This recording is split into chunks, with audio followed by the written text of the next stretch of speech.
I know we're only 1 minute in, but please don't cut your feed and bail. This is going to get more fun, we promise. All right, 3, 2, 1.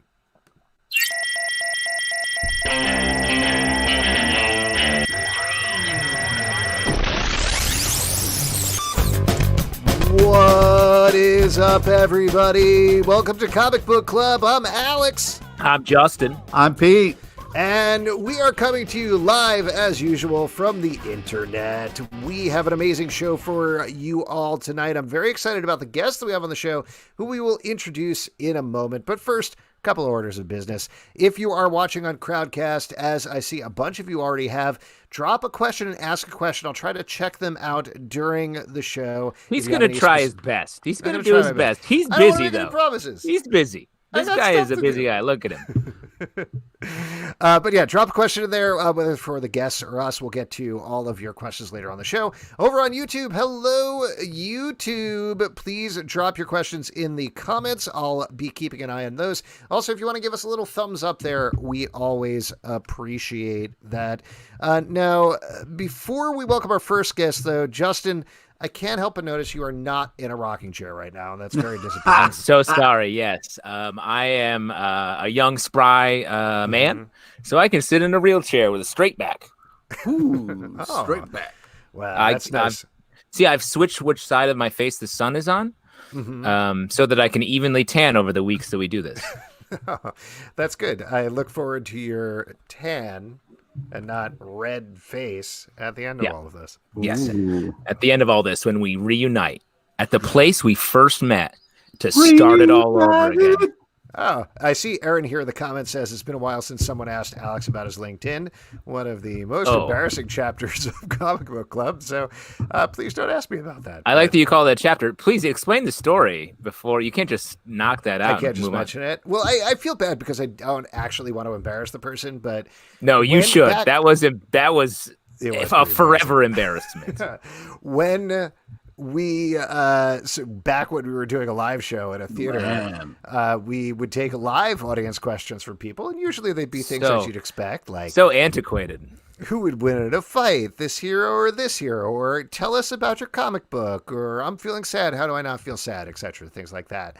And maybe you guys remember exactly what she said better, but this woman got up and she said, "Alex, I specifically have a question for you." And I started to feel like my heartbeat would be like, oh, my God, okay, what's happening here? I love you, Alex. Well, I don't know. It could have gone any way, right? And I'm married, so what am I going to do about my wife at this point? Because I'm running away with this audience member. You know what I'm talking about? It was crazy how you had packed your bags mentally and were ready to leave everything to go with this strange woman. And then she said, I need to confront you about something. And then I was like, oh, my God, what did I do? What's happened? Am I about to be canceled? Did I do something terrible that I'm not remembering? I honestly don't remember this woman at all. And it turns out it's because I never met her. She said, why have you not answered my message on LinkedIn? And then proceeded to not believe me that, like most of the world, I don't ever check LinkedIn. I don't have an interest in checking LinkedIn. And also the best way, because she was applying for an internship that we had already filled, of getting that internship was probably not confronting me live during a show podcast tasting. Well, the fun part was she came to our show and then we never saw her again. So it's not. Oh, like you were expecting her to become a lifelong fan? She was like, man, at first I didn't like this Alex guy, but this show won me over. The craziest thing, can I mention the craziest detail about this story, actually, to me?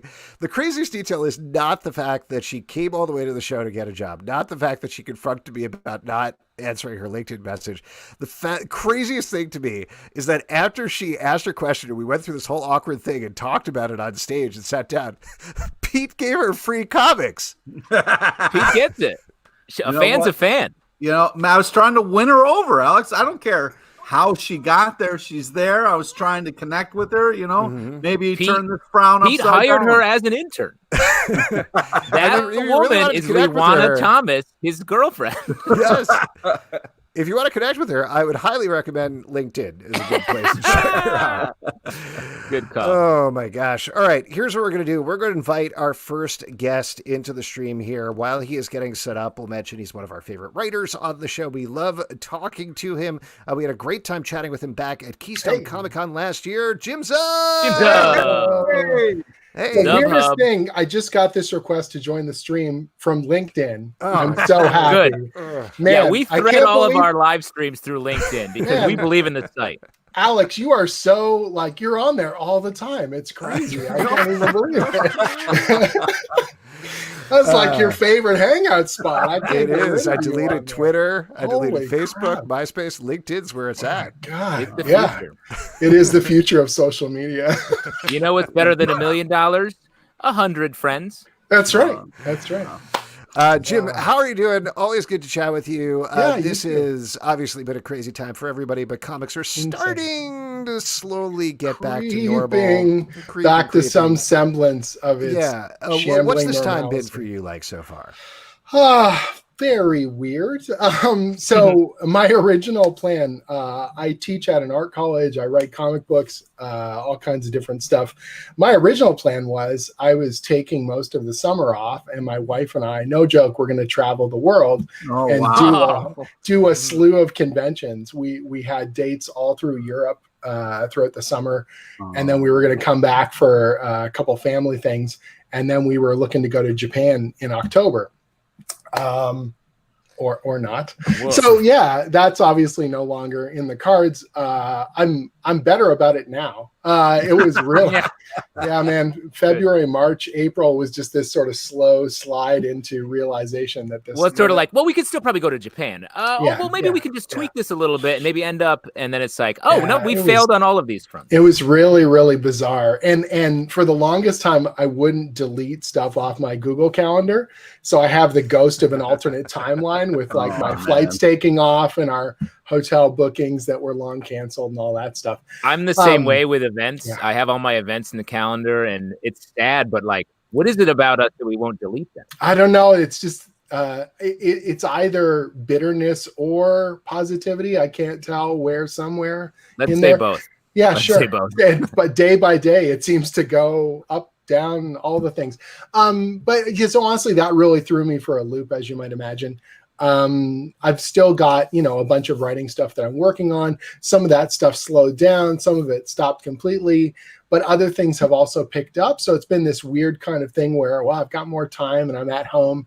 So I'm spending more time around the house. My wife and I are spending a lot more time. I'm doing a lot of cooking, which I don't normally do, and doing more creator-owned stuff. So I'm digging in on a bunch of that. Nice. Some stuff that hasn't been announced yet. I was actually earlier today, I'm putting together sort of like a team to put together this sort of creator-owned thing, and also some tabletop RPG stuff because I absolutely love RPG games. And so I asked out on Twitter, like, I want to expand my pool of people I know. Are there any RPG writers maybe looking for some freelance work? And I should really have known better. Like, it's amazing. But like my Twitter got absolutely dive bombed, and I like hundreds and hundreds of people sending me portfolios and samples and questions. I was just like, right. Freelancers. Why am I ask freelancers if they're looking for work. What am I, nuts? And it's amazing. Like, honestly, it's also very encouraging and exciting to see so much creativity and so many people making material out there. And so it's a little daunting, but I'm going to slowly, after I get off this event thing, I'm digging through emails and DMs and all that stuff, and just sort of looking, going, okay, I'm going to filter the pool and try and meet some new people. And when you say dig through DMs, you mean Dungeon Masters, right? Dungeon Masters. That's right. Is there anyone on Twitter into fantastical worlds or escapism? Please email me. Yeah, and escapism right now. Yeah. Is anyone into role-playing games? Yeah, D&D is bigger than ever. It's so insane right now, and people are playing online, obviously a lot more than they used to. And seeing that community explode in such a huge way.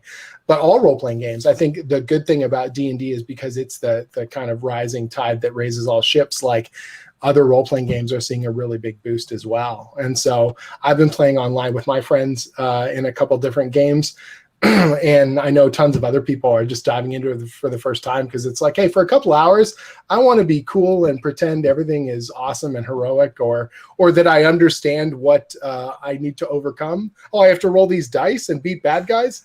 I can do that. This is a reasonable thing I can wrap my head around. Have we tried that with the pandemic yet? Just like rolling, like doing a perfect I have played the pandemic board game Okay. over and over again, and it just does not seem to solve it. I don't know. Oh, man. I'm Well, let's talk +7 for quarantine right now. I'm crushing it. Let's talk about the D&D comics a little bit. Sure, because you've absolutely. been getting pretty deep into them. Yeah. I think D&D Infernal Tides #4 just came out a week or two ago. We talked about that on our Yeah, Stack we won't podcast. talk about the original ship dates on all those because Sure. it just never Speak it's a of it. strange sliding timeline. But yeah, Infernal Tides is the newest D&D miniseries, the 5th of a series of miniseries that I've been doing since 5th edition D&D launched, and it involves a group of heroes. Some of them are original characters that Max Dunbar and I created, and some of them are characters from like the Baldur's Gate video game and stuff like that. So it's been a real joy to kind of be alongside the growth of this new edition of D&D. And because my original IDW editor didn't actually know Dungeons and Dragons, that ended up basically linking me directly with Wizards of the Coast when it came to doing things like story development and approvals and stuff like that. So I made a really good impression there. And since then, I've been doing a bunch of other kind of writing for them. So I did some story development on an adventure that they did called Descent into Avernus. My wife and I and another freelancer are co-writing a series of things called the Dungeons and Dragons Young Adventurers Guides that bring new people into the hobby. I did the Rick and Morty D&D miniseries. I've got the upcoming Stranger Things D&D miniseries I'm doing with Jody Hauser. Yeah. Oh, cool. Well, I So- wanted to ask you about that one too, because obviously D&D is so tied to Stranger Things. Oh, yeah. Just through them playing it and then the Demogorgon coming to life. But what are we going to see in the miniseries? Is it them imagining themselves as the characters? Are there actually fantasy elements? Right. What can you tease? So that's a really good question. And it was one of the toughest questions as we were developing the concept. I mean, seemed like an obvious choice to do a Stranger Things D&D, story, but it was, what does that entail? And how do you make that a satisfying read of it on its own, And so we talked about, okay, do you do it all in character? No, that doesn't feel like there's enough material there. And it's not as emotionally resonant. So I kind of went back and forth and came up with this structure where we're going to learn about how the kids essentially started playing D&D. So there's sort of two threads to the series. There's the in-game stuff that reflects things that are happening in their real life, and the way that we use role-playing games as escapism and a way to kind of reframe difficulties or almost like test drive stuff that we want to do. I want to be more courageous. I want to be more bold. Well, I'll make my character those things, and then that'll hopefully bring that out of me as a real person. But then also the nostalgia of how we all learned about the game and what it meant to us and how it changed us. And so there's sort of these two threads. There's out of game, the first time they ever pick up the box set or they understand how the rules work or screw it up. And that was a real fun way to tap into some of the nostalgia I had around those exact things. Age-wise, we're very similar in terms of when they started playing and when I started playing. So it was a real kind of amazing nostalgia pull for me to go back and look through those books and kind of remember what it felt like to dive in for the very first time. And then there's the in-game stuff, which is those character kind of reflections and the kind of quests that they're going on and how you can see parallel threads between that and the events that happen in the show. So we don't see very much of them at the table playing. It's usually like the end of a scene or a big die roll or something like that, or they're using the map to explain the upside down or something. I wanted to kind of dig in and go, what does that game feel like? What are those elements? But not push anyone away. That you don't have to know first edition D&D to know the rush of getting together with your friends and telling a cool story or having an argument about something or like stuff like that. And so over those 4 issues, we kind of move through the 3 seasons of the show.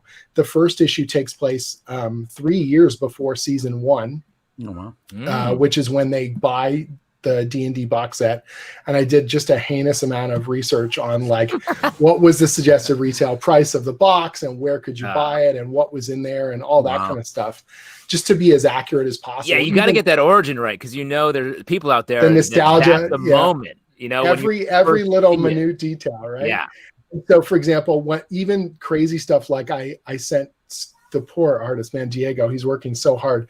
I sent him screenshots of which miniatures existed at different eras, or like which were available, so that we didn't screw it up. Like, even if they're only in a couple panels or one close-up, like, was that a real lead miniature you could buy at that time? Or, something as simple as what did the dice look like? Like, people, well, they're just polyhedron dice. But in the original D&D starter set, for example, the dice that came in the set were not made for D&D. They were bought from a math company that was they used them to show randomization.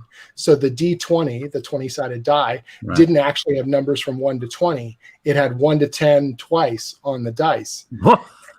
Because that was what they used it for randomizing.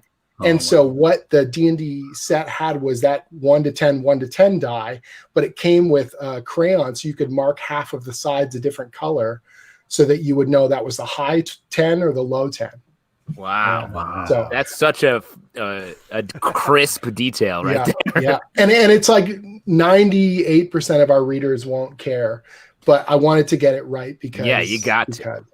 So stuff like that. It was a real fun thing to dig into and to do and to tell this kind of emotional story about playing a game, because it has a core role to play in the story of Stranger Things, but it's always a background detail, and we got to kind of put it in the forefront, and there was something really joyful about that, and at times indulgent.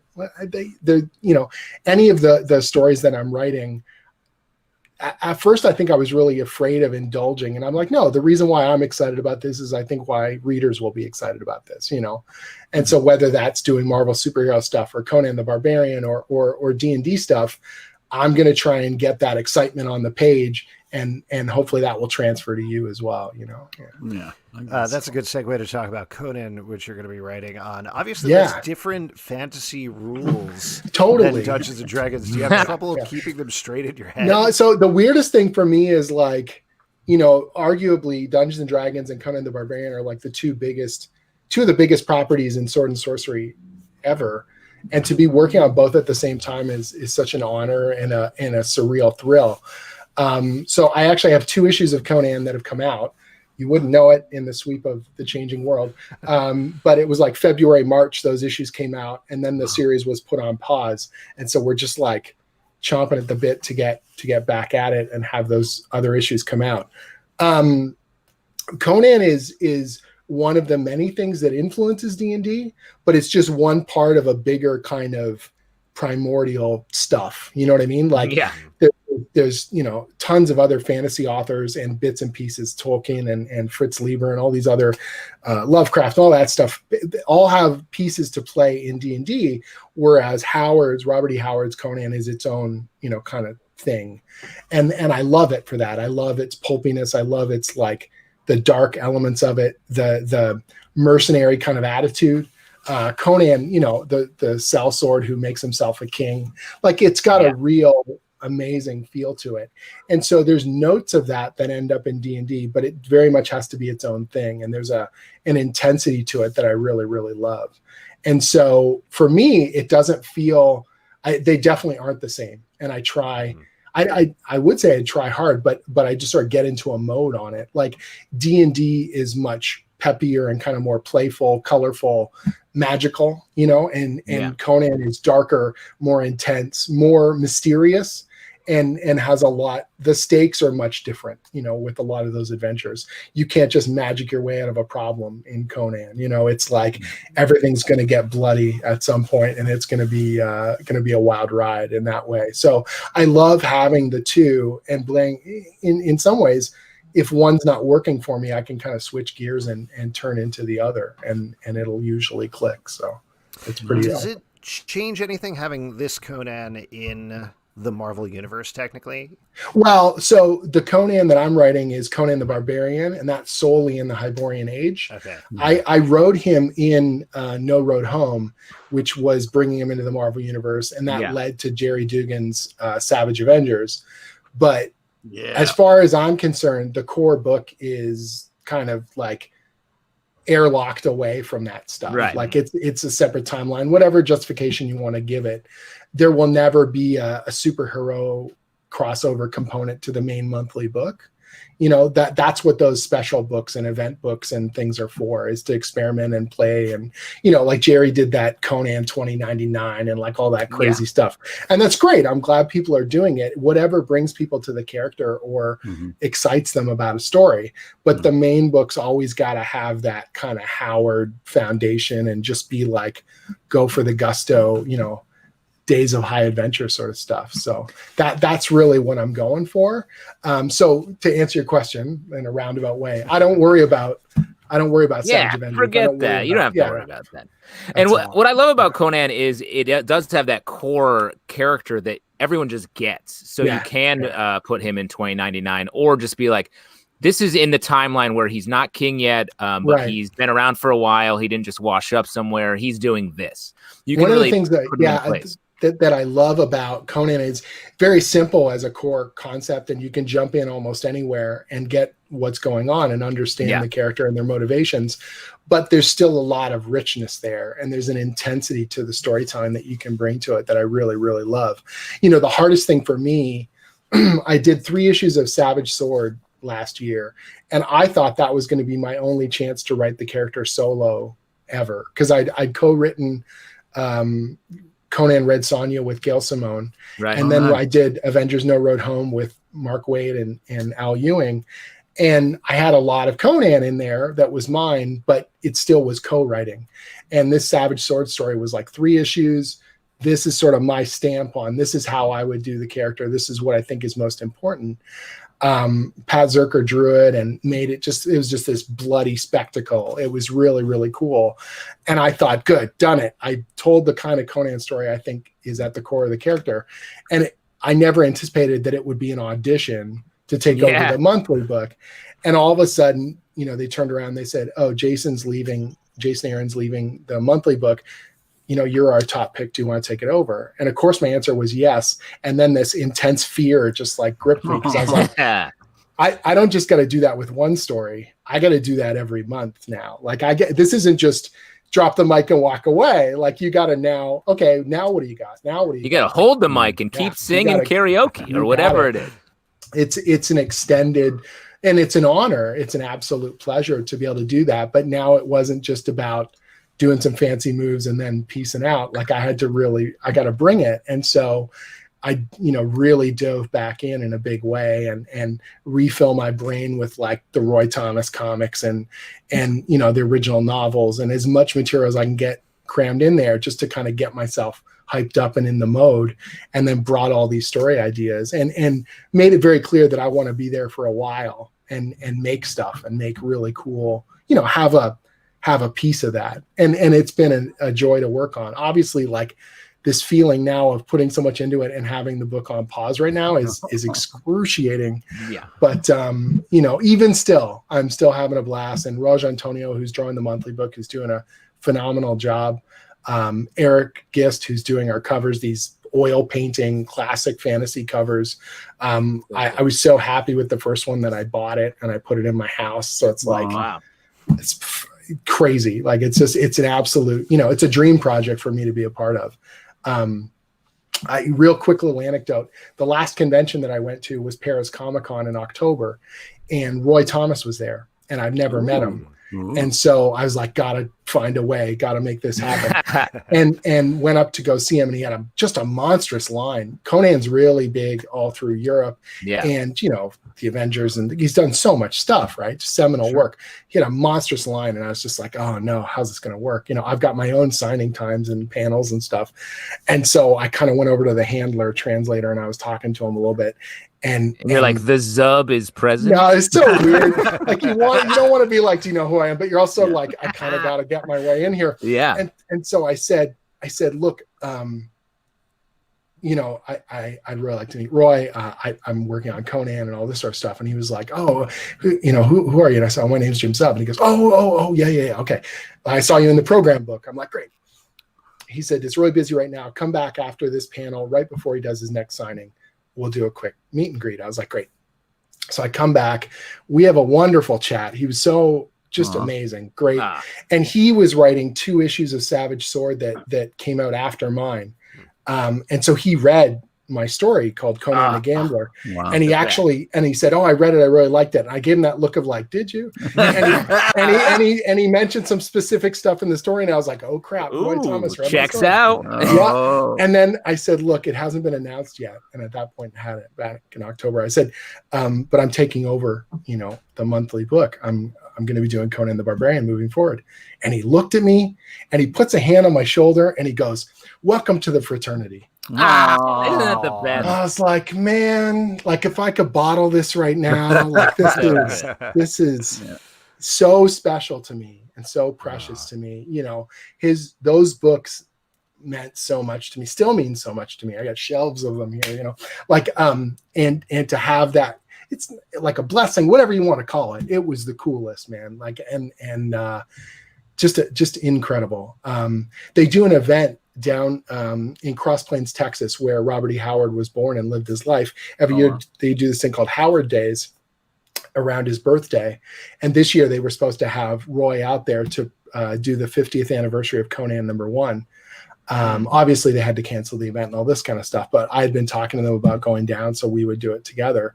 And now we're going to do it hopefully next year. And it would just be amazing to spend the weekend with them and like hang out and just nerd out on Conan stuff. So, well, and the beauty of it is we can erase this year, so it'll still be the 50th. That's right. It'll be 2020, still 2020. That's right. Yeah. The only thing all we have to do to erase it is delete the events we have in our calendar. That's right. We're the only 2 propping it up. Just do the and then we start over again. Ooh. But it's so weird because like between Savage Sword and Serpent War, I was really convinced that those were going to be my sort of mark on Conan for, better or worse. And now I've got the monthly book and I'm so excited for people to see what we got in the hopper. It is wild and wonderful stuff. So awesome. I do want to ask you about another fantasy property that you created, Skullkickers. Yes. Which is getting its own animated series. Yes. That's amazing news. Yeah, man. What, if anything is moving forward at this point, it's an animated series, right, versus live action series. Is there progress at it at this point, or is it so animation, both animation and video games are doing quite well despite everything going on. Live action productions are in real problems because of the inability to have people all together in one space. True. But animation, a lot of studios were already starting to work more remotely anyways. So, and I know a lot of friends in animation, they were saying that a few weeks after everything shut down, they were just told, go into the office, grab your computer, plug into the network, work from home, So animation production, voice acting, it's much easier to get those productions going anyways. So we were I know it. Right. And so, what are you auditioning for right now? I don't know. The beauty of being a voice actor is you're just always auditioning. So you gotta just talk. You gotta just keep going. Yes, I understand exactly what you're talking about. Well, what do you mean? But so the great thing is that we were already sort of in the negotiation phase with Skullkickers, and I don't think it hurt us. It might have even helped us. The strength of adult animation right now between stuff like Castlevania and Genndy Tartakovsky's Primal and Rick and Morty, like it's a real potent time for adult animation. Fantasy is really, really hot. D&D is really hot. And I guess my agent had talked to someone and they were saying like, man, D&D is so big right now. And of course the rights to the D&D stuff are much more complicated. And they go, do you want the guy who writes a bunch of that stuff? And so we ended up having some good conversations and getting things kind of rolling. And Skullkickers really is like my love letter to D&D and Conan the Barbarian. And hilariously, now I do both of those things. But it is this weird, frenetic kind of kick in the pants of the sword and sorcery genre. And so when I explained it to them, I said, look, this is D&D by way of Deadpool. Like, it's deconstructing and destroying the genre. Thanks, man. I'm pretty proud of it. And really tearing a hole in it in a fun and irreverent way where you clearly love it, but you also know all of its flaws. So you're just going to dig in real good. And we can make this violent, crazy, over the top story. And the advantage of having, we've got 6 trade paperbacks. We can look at it from a 1,000-foot view and say, what works, what doesn't, what can we do bigger, what can we do crazier, because it's all there. Structurally, we know what's coming down the pipe. So what can we foreshadow better, or what, stuff that I was trying to figure out year by year, now we have all laid out in front of us. And so it's really exciting to be able to go back and kind of go, oh, that part is sacrosanct. Like, it's awesome. That works so good. That joke is still very funny. And other parts where you go, this is all fine, but I'm a better writer than I was back then, or these characters, we can dig in that much more, or we can tease these future revelations that much better. And that's been really, really fun to bring to it. And so they want me intimately involved. I'm sort of head of story and developing a lot of that stuff. I'm helping produce, in the sense that I'm doing approvals on everything from concept art to character designs. My background's originally in animation, so I've got some knowledge I can bring to that as well, but I'm not trying to get in anyone's way. The studio we're working with, called Copernicus, they've done a lot of work for hire animation with other studios. They're probably best known for doing quite a bit of animation on Teen Titans Go. Oh, nice. Great. Not that we're going to emulate that style, but just they're very skilled. Like, they're great. They've done tons of commercials, movies, you name it. So a lot of times, though, almost everything they've done is someone else's stuff. And this time they're like, we want to develop this in-house with you. We want to build this thing from the ground up. They're genuine fans of it. And so it's like everyone is trying to, there's a term in animation used called plussing. Like, everyone's trying to add and not take away. Like, we're trying to make it better, make it cooler, make it more violent, more ridiculous. And that's been really, really enjoyable as a process. And so it's pretty early in the development process right now. But even then, as we're going through and putting together what's called sort of the deck, like the pitch deck, here's sort of a structure for the first season, and here's where these things play out. And they've got a couple concept artists putting together some location stuff. And I'm looking and kind of going, oh man, we can push this even further, or how, where can we take this? It's really exciting. And, I'm used to stuff potentially falling apart. So, I don't want to assume everything's like full clear. We're going to be on whatever platform and we're going to, be a huge hit. But everyone is doing all the stuff that you would hope at this stage of it, and everyone is being awesome, and that's all I could hope for. So that's great. Yeah, I'm having a blast. On our podcast, plussing is when we get Pete angry enough to actually kick a skull in. That's very much in the same world as what you're talking about. Awesome. Yeah. So good. Before we let you go, Jim, that's a lot of stuff, but you have a lot of other stuff going on. Is there anything else you want to plug? I covered some pretty good stuff. Empire Avengers is coming out quite soon. Yeah. So the big Empire event this summer, I got to dig back in with a really strange cross-section of Avengers that I mostly got to pick and choose my own sort of lineup for this 3-issue tie-in to the big event. So I've got some of my favorite characters, Scarlet Witch and Quicksilver. I've got the Black Knight, finally. I've got Dr. Voodoo. The Man-Thing shows up, and Khazar. It's like a really wild, all the weirdos that I love in the Marvel Universe. And so it's a cool story that ties in with the main Empire stuff that Al and Dan are doing. But it's also kind of its own cool, self-contained, explosive little adventure in the Savage Land. And I got to do some stuff that one of the really fun things is you try and put together as many cool story ideas as you can, or you think about what could be, and then you hope that you get a chance to pitch it. So, I'm talking about stuff, and we were talking about the Savage Land, and I said, oh, I've got this cool Khazar bit that I've been holding on to for a long time. What about this? And you sometimes get so almost shocked that everyone just says okay, like you're like, they're gonna let me get away with this? Oh man, I better get this on the page before they stop me. So it's a fun time. And then you're like, actually, the miniatures you want to use are from 1984, and they need to be in the background of this shot. Please. I'm a bit of a research snob on this stuff. There is a crazy montage at one point where we're sort of seeing some of the key historical moments of Khazar and Shanna the She-Devil. And I had to go through almost every one of their appearances and look for like stuff. So it's this awkward thing when you ask your editor and they go, so what PDFs do you need? And you go, Khazar, all of it. Yeah. You know, like, Bring me everything. Bring me everything. You know, and you're just like, yeah. So the PDFs, you know, gigs of PDFs show up, and you're just digging through things and screenshotting different panels and sort of and it's like, you know, one page that most readers won't care about. But again, I'm nuts, so it's like, okay, I want to lean into that. It's working. Yeah, man. Yeah. Fun. Awesome, Jim. Thank you so much for coming on. So good to see you. Yeah, it's great talking with you. Take care. Great talking to you, Jim. Love your stuff. Good luck out there. Thank you so much. Yeah. All right. Bye.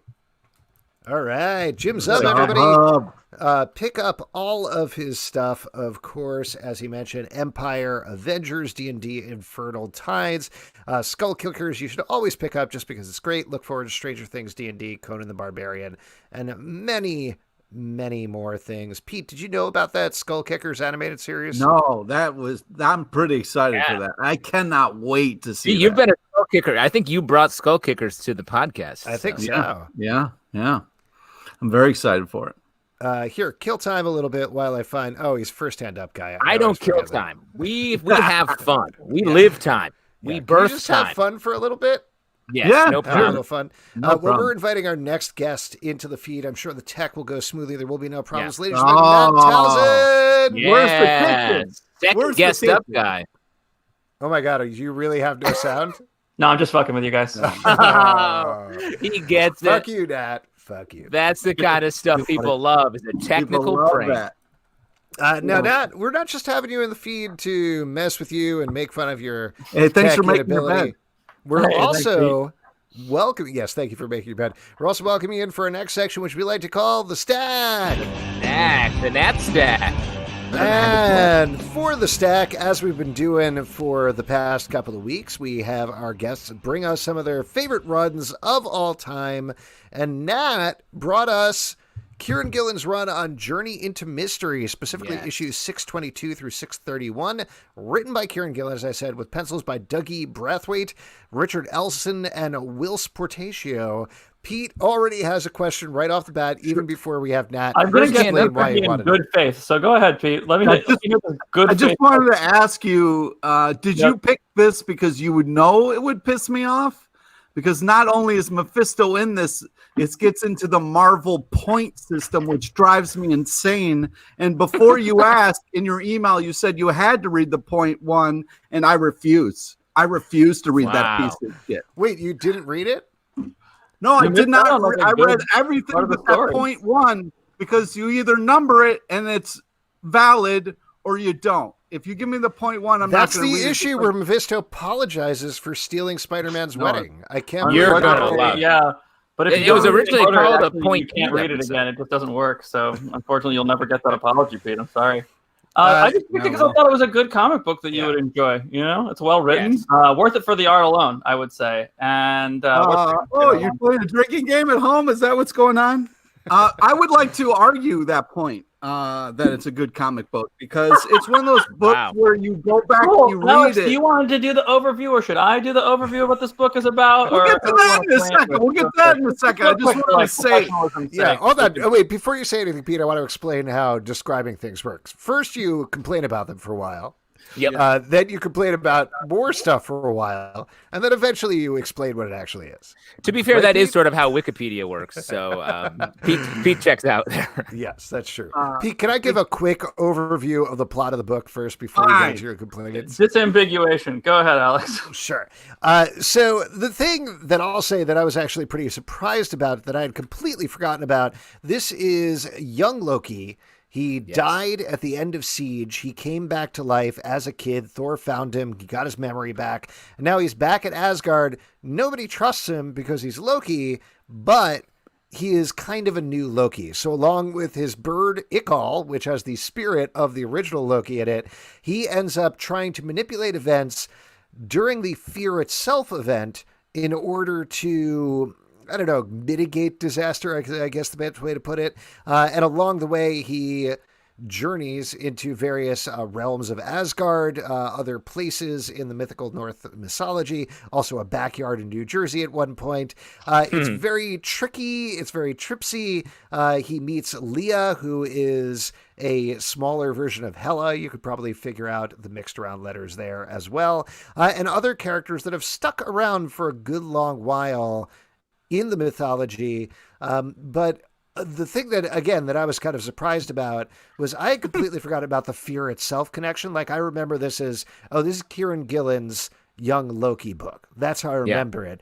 But it is so tied into everything that is happening in Fear Itself, in Thor, in the rest of the event. That was very surprising to me, personally. I never would have. Yeah. So just jumping on what you said right there, I never would have read this book if I saw it on stands. It has, like, as I just showed, like sort of high fantasy marbleized covers. It was like when Marvel was doing a bunch of like digital coloring with textures and stuff, and it just looks like, I think we can agree, bad. It looks like the covers are not good. The covers are, I mean, the cover design, especially, like I said, with that like sort of like digital marbleized textures and stuff, like it's like a signifier of like don't hang out with this kid in high school. And but sometimes that kid turns out to be pretty cool, and he grows up and he plays Dungeons and Dragons and it becomes popular.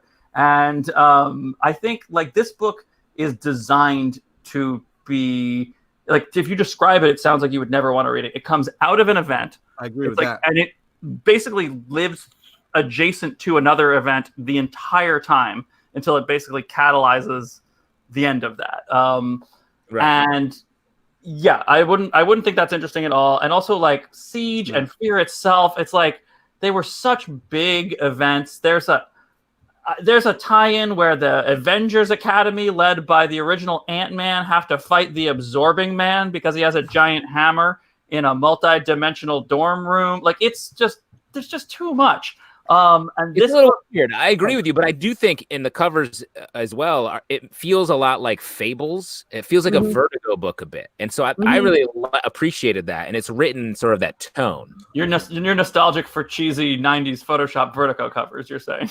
I guess maybe that's it. Like the old Prince of the Sandman, where that was like. I think I'm generally nostalgic.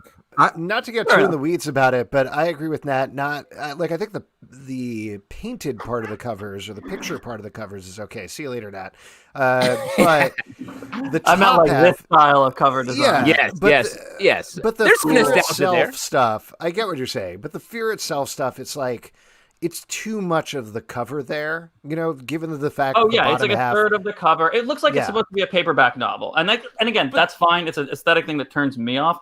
But it sounds, again, indescribable. Like there's a lot of heavy lifting before this first book starts. What happens? And you figure out as you read it, what happens is that Loki has sacrificed himself at the end of Siege.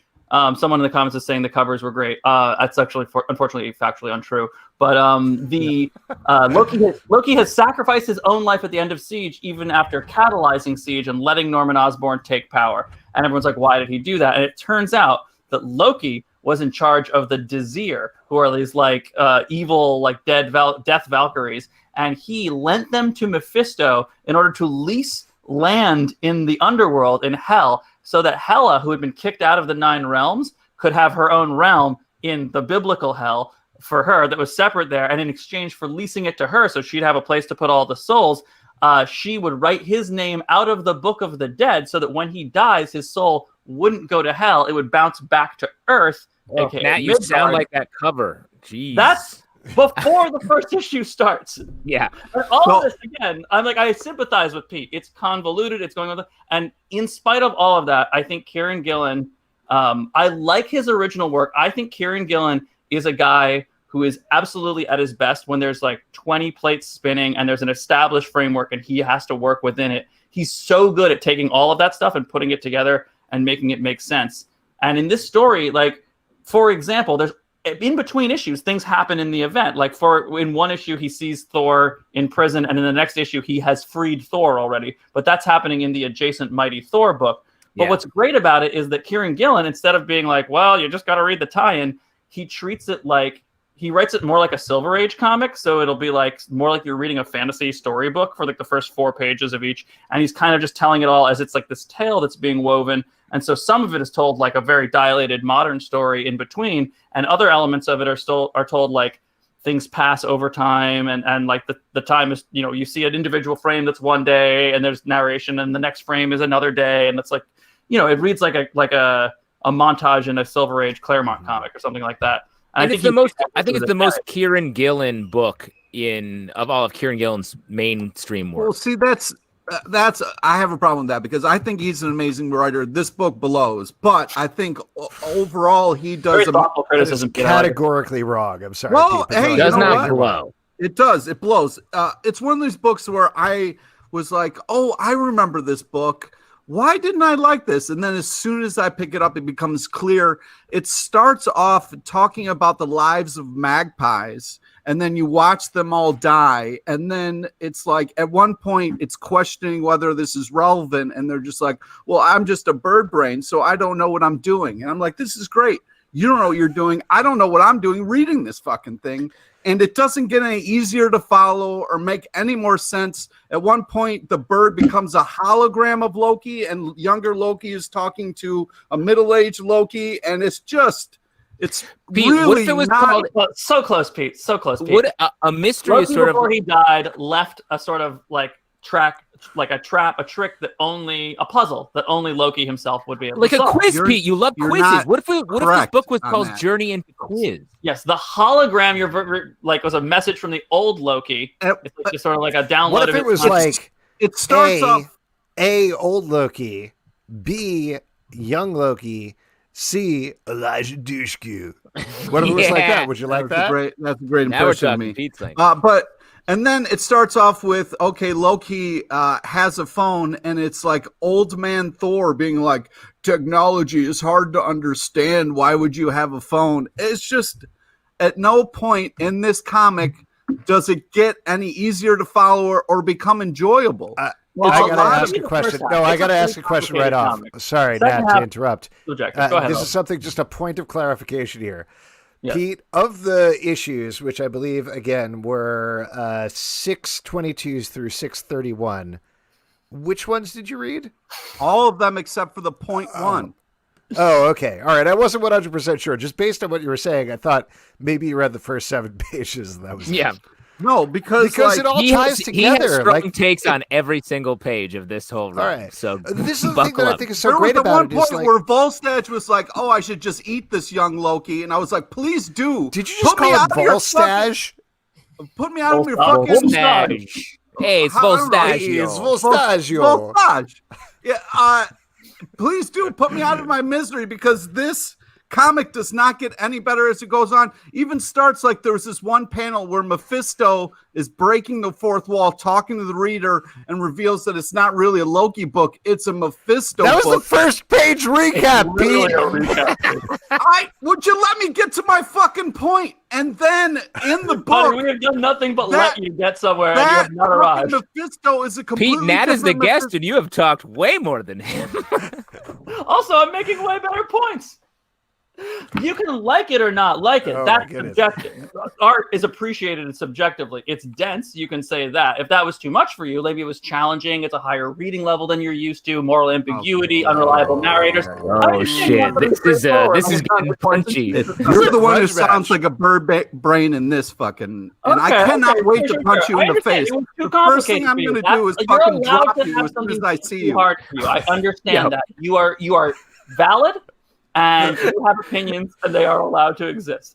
I will say what you don't like about this book is the fact that it's dense, it's a difficult story to parse, is, I think, one of the things that's the most valuable about it. I think you get a lot more bang for your buck with this comic than your average comic where a fight takes up 8 pages, for example. Yeah. And I think that's like one of the things I like the most about this book. You're talking about, for example, the Mephisto recap page. We're jumping around, but the story not only switches narrators for the recap page, but it'll go into someone else's telling a legend, and we're not hearing the actual factual legend. We're hearing this person's telling of it, or we're hearing what's written in the Book of Asgard. One of the things that works so well about this book is that it deals with a series of unreliable narrators and talks about storytelling sort of as a form of a mystic form of creating reality, in that, like, you have to believe in gods for them to have power. But Gillen has sort of folded that in on itself, and like everything here is part of a story that's being written as you read it. So giving these different characters the ability to be the narrator and also shape the flashbacks in history is a really interesting way of sort of interacting with the Norse mythology that exists, you know, like rather than saying like, this is exactly how the reality works. Like, for example, when they talk about like, does Mephisto references the idea of God? Someone asked him if the living tribunal is God, and he says, no, he's just the biggest kid in the playground, and if he knows who the principal is, he's not telling anyone. And I love that, because there's this idea of like, we're not going to tell you that the biblical God exists in the Marvel universe. It's more that by believing in different things, people give them power. And that's why Norse mythology and Christianity and Greek mythology and all of these things can exist in the same world. And I think Gillen does a really amazing job in this book of saying like, okay, all these competing belief systems have to exist in the Marvel universe because there are Christians and there are Greeks and there are, you know, I guess archaic Norse worshippers as well. And all of that mythology exists in the same like pantheon. Like it all exists in the Marvel universe. And he does such a good job of rationalizing that. That's like one of my favorite things about this book. Well, I'm glad that you were able to get something out of this, because when you said every time you say the word comic or something, if it's like, I don't know, too wordy or wow, you know. This is a hit piece. Hey, Nat, you can keep insulting me. I don't mind. It's totally fine. Listen, every time you say the word interesting, this story is interesting. In my head, I just hear shitty, because they're making choices. Like you said, we have an unreliable narrator. It's based off an unreliable character. So you're having two shitty people talk, and then you're having a hologram of that shitty person who's somehow a bird that sometimes randomly explodes. Fuck you, man. This is not an enjoyable storyline. Fuck you. I just want to point out that I just said what I like and don't like about this comic book. It's not an insult to you that this comic book exists. You just don't like it, and that's okay. But I liked it. Oh, hey, Justin, you haven't said anything wrong. Oh, hey, Justin. How's it going? I'll mention, by the way, several people Team Pete here, not necessarily so much about the book as just your level of anger, Pete. So there is that. One thing that I wanted to mention that I think also potentially might have rankled you a little bit, Pete, but I think is part of the design. Jumping off what Justin said, you name-checked Fables, which I think is like a good touchstone for this. But the thing that Kieran Gillen does so well is he writes this book as if Loki was writing it. And it's Fables, but as an asshole, like a tricksy asshole. Because the point... And I was so glad to revisit this because I had completely forgotten about this. But the point, I had the same reaction when I got to this point of the book that I did when I read it the first time, which is several issues in, Loki goes to wherever Surtur, and he tricks him into giving him a sword, but he gives him the opposite of the sword. So it's Twilight's opposite. And so he gets that sword. He's like, oh, I'll use this later.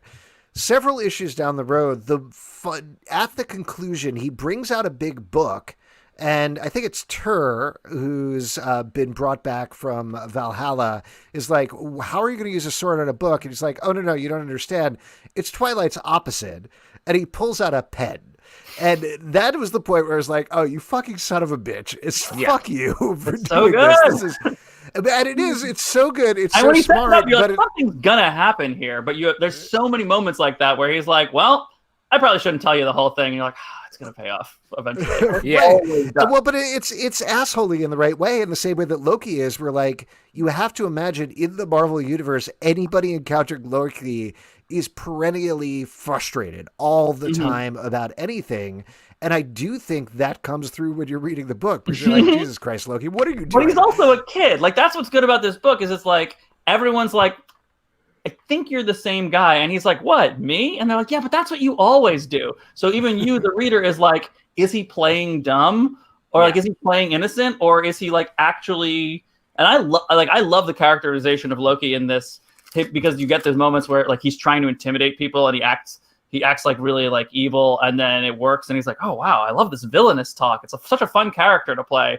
And like you see him almost like rediscovering that side of himself, but he's not really that person as far as we know all the way. Like you still, I mean, it's sort of established in the first issue that he's going on this crazy thing. He gets Thor's permission. He's like, well, if you had to do something bad to stop something even worse from happening, would you do it? And Thor says yes.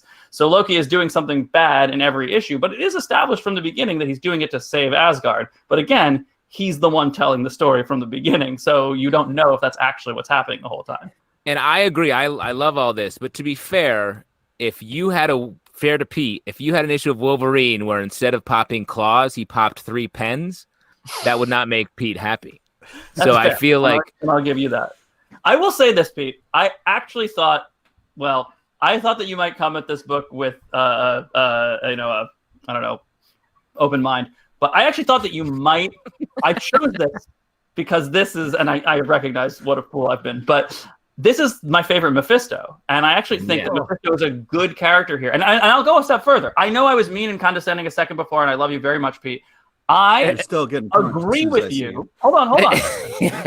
No, listen to this. There's no way around I've said this on the show before, but I agree with you that the Spider-Man reboot was a mistake. It was a bad decision, and it was a very cheap plot device, and that Mephisto is too frequently used as a very cheap plot device. But I think that's the writer and the editor, and I think in the hands of a good writer, he's written as a slightly darker, more manipulative Loki parallel type character. And that, I think it's 627, I want to say 628, the Devil Walks into a Bar issue. Yeah, is one of my favorite issues of all comics. And what? Nat, are you... If that was Mephisto the way he was always in the world, I would say use that character all the time. But sometimes you're right. He's like a magical chalkboard eraser just used to be like, all right, well, let's do something else. As Stray Bullet pointed out, my favorite Mephisto. I mean, that's a funny line to say out loud. But that whole issue where he's like, Mephisto's like, aren't you going to ask me about my day? And he's being such a dick to this bartender who then he dooms for all of eternity and turns him basically into the pen. Like, you're mad the devil is a mean guy? I'm not mad the devil is a mean guy. I'm mad that the devil... He feels bad for the bartender. To be extra fucking douchey when he could just be, he does say he likes to play along and he's had a bad day. Justin, as a bartender, though, how do you feel about that issue? I agree with Pete completely. No, Justin's the line producer. Thanks, friends who understand my life and career. Bartender, line producer, cool. Justin, you have tended, of the four of us, you have tended bar, is what I mean. Yeah. Before we go any further, I want to read. I just want to say the cameo of Eddie from Iron Maiden in this comic book is nice. Oh, I completely missed that one. I want to read 2 comments over on YouTube that are going to make Pete really angry. Radlam says, Mephisto is a good character. Nat is always a great guest. And also CT Cook says... genius over on YouTube? That's Radlam. You have more of a YouTube crowd, Nat. Wow, yeah. I won't play. Crowdcast does not love me. CT Cook says, wrong about the other stuff too. Go ahead. CT Cook says, I don't even want to read this kind of. Can you guys do a read through of Secret Empire? Just started reading it and it's really good.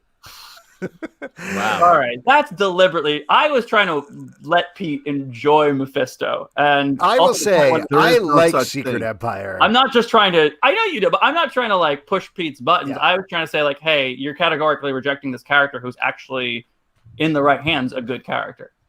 I could see why it just, in my world, like, we already have supervillains and heroes. Do we also need the devil? You know what I mean? Well, actually, okay, no, I hear what you're saying. Because, like, for example, there was that Claremont Nightcrawler series where he goes to heaven. And I was like, for all of the supernatural stuff that exists here, like, the biblical heaven, like, that seems so cheesy. He's like Nightcrawler's like, hey, God, how you doing? He's like, all right, Nightcrawler, better go save lives. The Mephisto issue, like, that's why I think there's a good idea there for those of you who haven't read it in a while.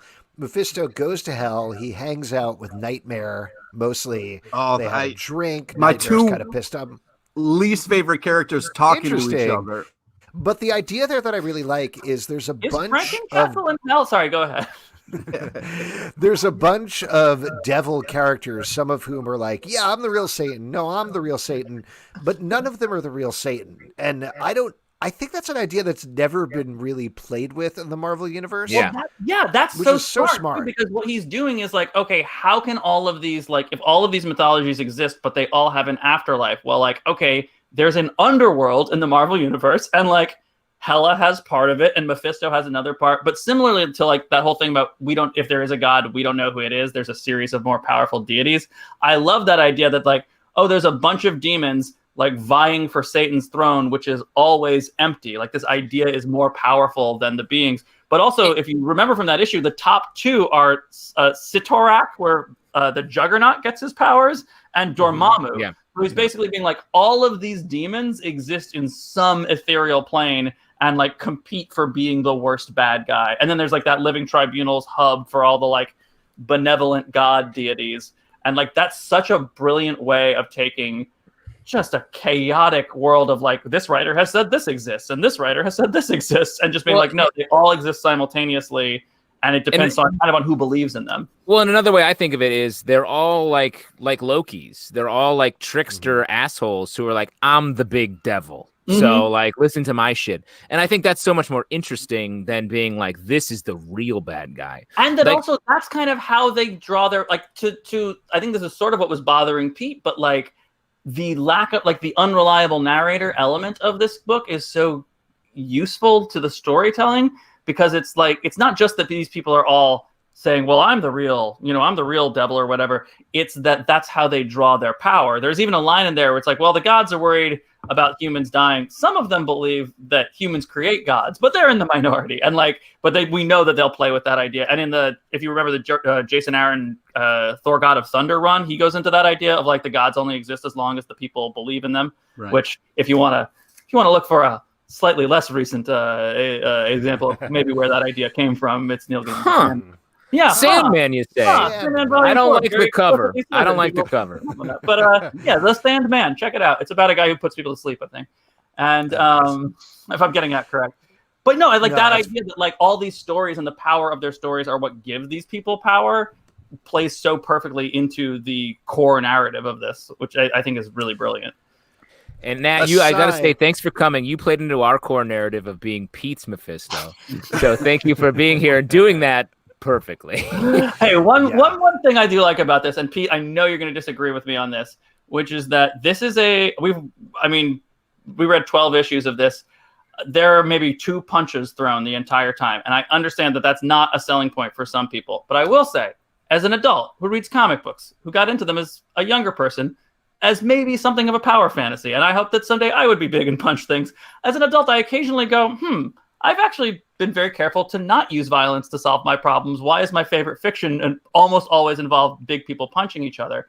And I don't think that superhero comics have to be that, but it's often hard when you have like a big muscly guy and he's like, well, sometimes I talk to terrorists and they stop. But it's like, all right, that doesn't really work. That character's job is to punch people. What I love about this book is it creates like a logic wherein being intelligent and clever and to a degree manipulative is more powerful and more useful than being the guy with the biggest hammer. And I think this comic is such a good like example of you can tell a story where people don't solve their problems with violence, and it can be a really good story. And I think it's actually way more compelling than the side story, which is Odin and the serpent and everyone punching each other. It's very interesting to me, Nat, you're making an anti-punching case to a man that has promised to punch you the next time he sees you. I'm a man of my word, Nat. I'm a man of my word. I just wish we could square up. Unfortunately, we are indefinitely quarantined, and it's just, I'm a man of my word too, and it's just very important to me, but there's nothing I can do. No. Nat, thank you so much for coming on. I know you have to go cook some baseball mitts and some soup. Is that what's going on? I think. Yeah.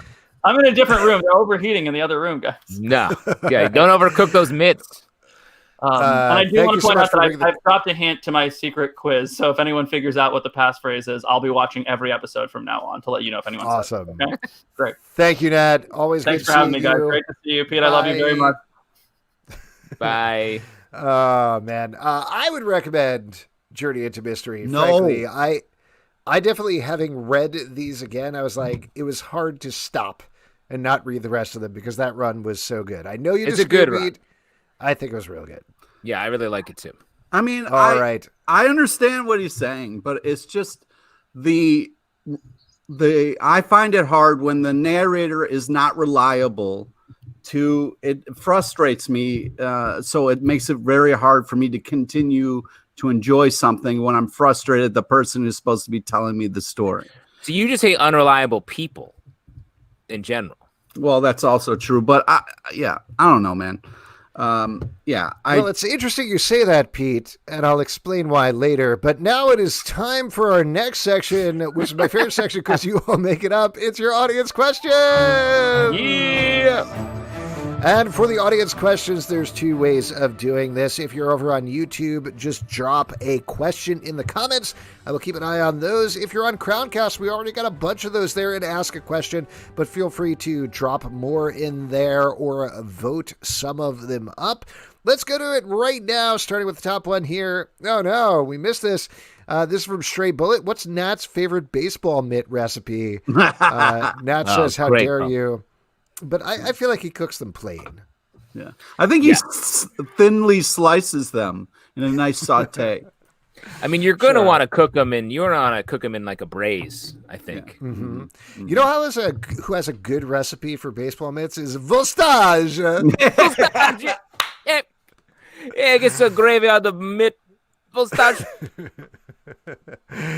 Here's a question from over on YouTube from Bandito740. I've got two completely non-comic questions. Pete always has good rap references and knowledge. What's his rap Mount Rushmore top 4 rappers? And Justin, on the decent marrow tip, what would your neon sign say? Ooh, that's a good one. Good. Great. I'll answer both of those. Okay, great. No.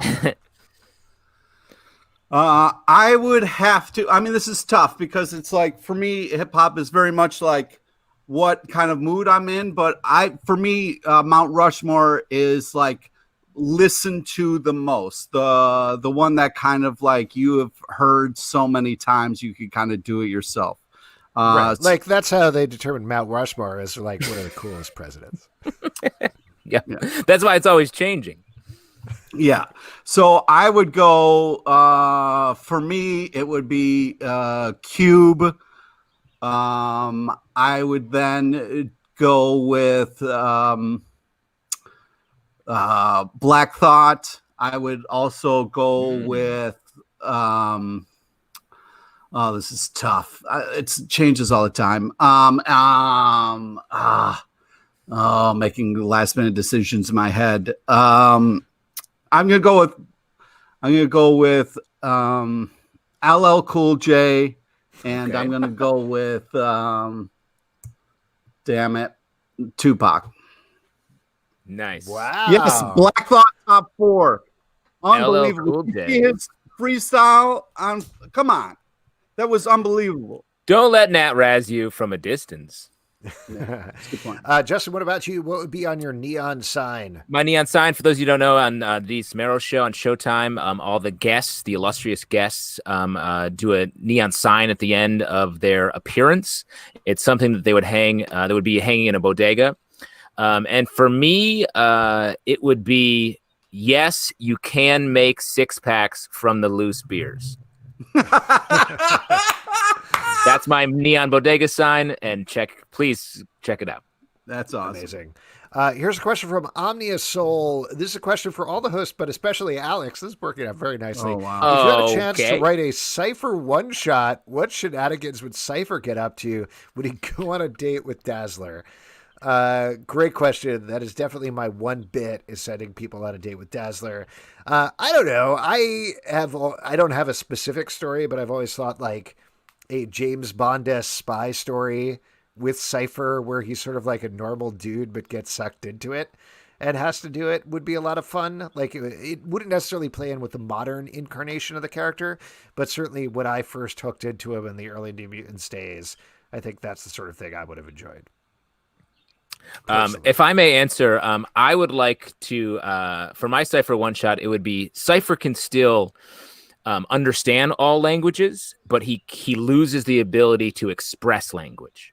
It's a frustrating story for Cypher, but I think like some sort of like a break happens in him and he can't communicate out this information. And it feels like it could be an extension of what they were doing in that, what was that mini series where Cypher, the Charles Soule one? The Charles Soule one, yeah. Which is part of the Wolverine, Search for Wolverine, I want to say. Yeah.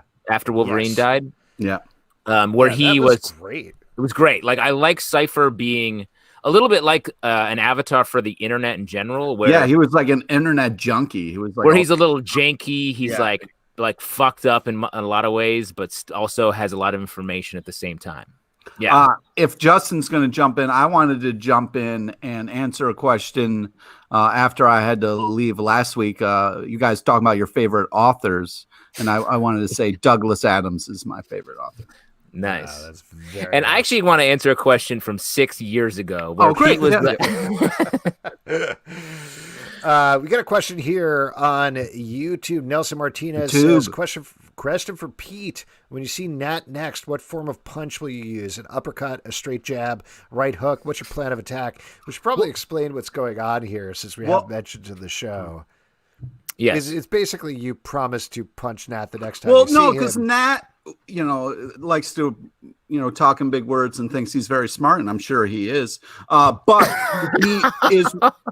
he made this crazy predicament that this thing he was working on would change. Oh, thank you. He would now he's in a predicament, though. Yeah, he would change the, what he's doing will change things as we know it, would change the world. It would be such a huge thing. And I said, all right, well, put your money where your mouth is. If it's not, I get to punch you. And, in the stomach. I will say you did say in the stomach, and now it seems like there's a lot of talk about face punching. Yeah, I mean, to answer the original question, though, I would love to my cousin Vinny jump punch him, where it's just like my full force all the way across his face would be great. I do want to mention, we mentioned this the last time we had a live show with Nat, which was months ago at this point, that we had this bet, or you had this bet, and you were like, if the world doesn't change, I get to punch you in the stomach. And then we were immediately shut down and locked down and quarantined for months, and the world has actually There's changed. no doubt that the world has changed, Pete. But Nat didn't do that. It wasn't Didn't Nat. he?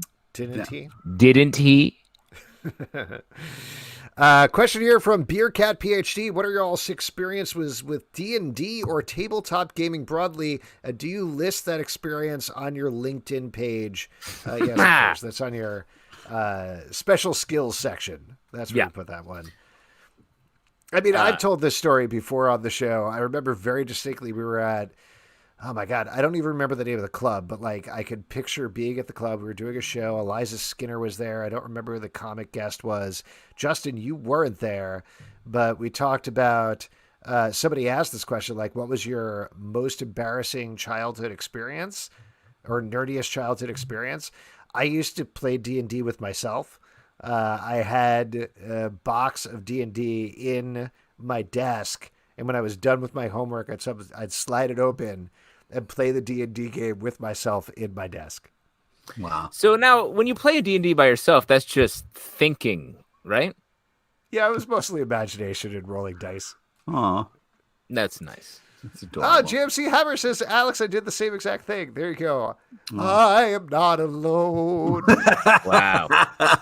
Beautiful. What a nice song that was.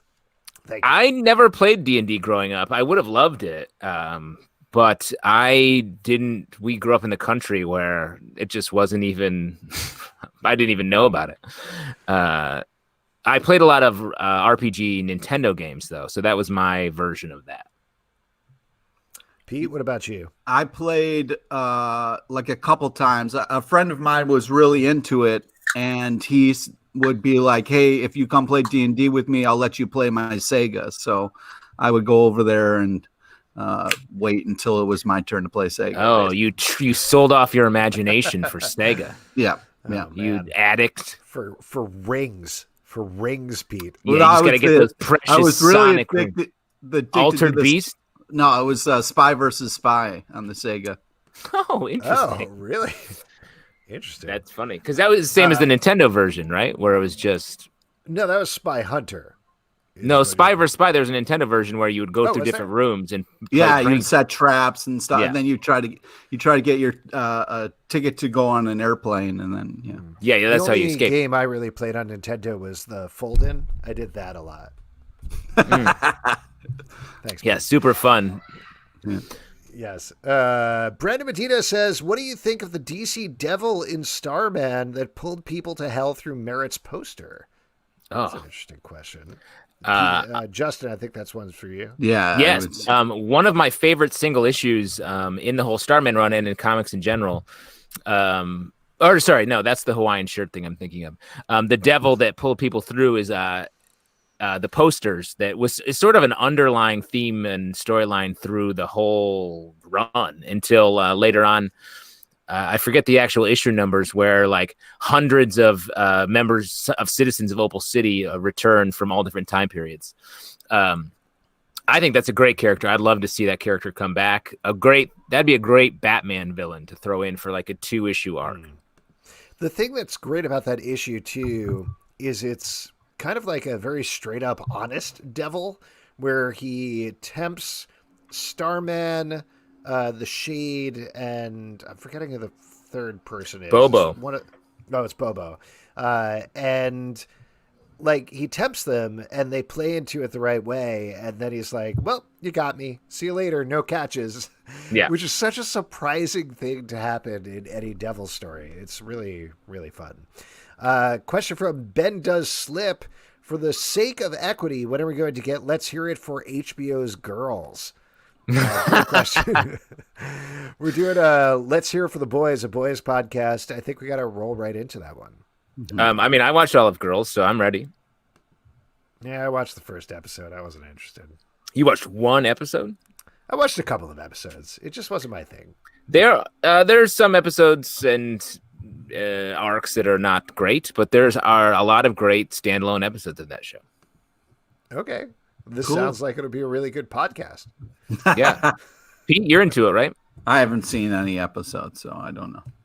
Oh, Ben Does Slip says it's very perverted, Alex. I'm in. Question from Pete's Punisher Slippers. Sorry for the long question, but isn't it suspicious how many similarities there are between famous mutant Wolverine and noted cheesesteak enthusiast Pete LePage, such as strong sense of justice, but little regard for society's rules, fiercely loyal to his friends, but barely tolerates them, hates Cyclops, adamantium bones probably. Can you think of others? Yeah, I can think of one other. They both love sucking on a cheesesteak. Oh, man. I don't know. Love it. Yeah, it's nice that you get a chance to use that whenever you want. So that's cool. It's not whenever he wants, it's whenever it's needed. Like the bat stick. It's important. Yeah, it seems like you kind of put that in there. Alex is the hero that we need. Thank you. Oh, I don't know if I would say that. But I thank you for the question. Anytime I get compliments like that, I am short enough, I feel like, to play him, so no, actually I'm too tall.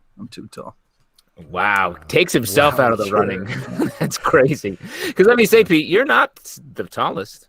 Yeah, that's true. Bob Iger currently on the other side of Pete's door about to knock, and he's like, oh, well, he said no. Can't have this 5'7" guy play Wolverine. A couple of things over on YouTube. We get a correction from Brandon Medina. It's Matt O'Dare. That was the third one tempted, not Bobo. Sorry about that. Thanks for the correction. Nelson Martinez says, speaking of video games, what is your guys' favorite video game growing up? And have you beaten Hollow Knight yet, Justin? How would you review it? I've not. Since I came up to the country, I haven't played. I brought the Switch, but I haven't played it yet. Love Hollow Knight, though. Very excited to get back to it. Favorite video game of all time was the question. Yeah. Guys, favorite video games growing up. Growing up. Okay. Big into Final Fantasy. Big into all the Zelda games. What else? Here, keep talking. I'm gonna get Mega Man. Mega Man was great. For me, it was, Mortal Kombat, Streets of Rage, the X-Men game. And when I had Nintendo as a kid, it was Super Dodgeball was great. Tecmo Bowl was really amazing. Played a shit ton of Castlevania. Blaster. Castlevania 2, Blaster Master is very good. Yeah. I got Goonies 2. Oh, Goonies 2 is so hard. Yeah, impossible game. Super Mario Brothers 2. Nice. Great game. Love that, even though it's a weird one. Yeah, original Super Mario Brothers. Wait, hold on. I'm looking I'm looking for my favorite one. Oh, this one I played incessantly, Life Force. Oh, I love Life Force. Yeah, Life Force was great. This is my favorite game of all time, though, or at least growing up. Castlevania 2, Simon's Quest. Simon's Quest. So good. Such a good game. What a horrible night to have a curse. Yeah. I pulled out as we just moved. And so I pulled out the old Nintendo that I'm going to set up at some point. So nice, dude. I got an old Nintendo set up. It's fun to go back. Yeah. To answer Pete's Punisher Slippers question, does anyone have Nintendo cartridges within arm's reach? I have them like through this door. I could go to them, but mine are downstairs. Look at us. Man. We are still living the dream. Yeah, Alex is still in Brooklyn. He's just deeper in. Oh, there you go. Kevin says, what real locations have you visited because they had been featured in comics? Ooh. Good question. Real locations visited. I mean, you guys did that Spider-Man tour for Pulp Secret that we just talked about a couple of weeks ago, right? I guess the Negative Zone. I went there. Yeah. Man, I don't know. I don't know if I visited any. I remember, like, when I first went to New York City, I was excited about going to Hell's Kitchen. But I'm trying to think it was of, like, actually very nice. Yeah. It wasn't that nice when I went. Sure. Question here from Lion Man on YouTube. What do you guys think about the rumored Sabrina Riverdale TV crossover? So, just to give you the information about this, Sabrina is canceled on Netflix. I know. Alex, pulling no punches. Well, because I want to set this up properly. So Sabrina got canceled. There is going to be a part 4 that is talking about cancel culture, literal cancel culture. There's going to be a part 4 that's going to go on later this year. They filmed it a while ago, so it's been done for months at this point. And after the cancellation was announced, Roberto Aguirre Sacasa, the showrunner, tweeted out a thing where he's like, part 4 is my favorite part so far, but part 5 would have been great. Which war? To be continued in the pages of Chilling Adventures of Sabrina in the comics. And he posted a thing. It was the Witches of Riverdale are coming. And it was a picture. I think it was Robert Hack is the name of the artist, right? Artist, yep. Of the Riverdale characters and then also the Sabrina characters.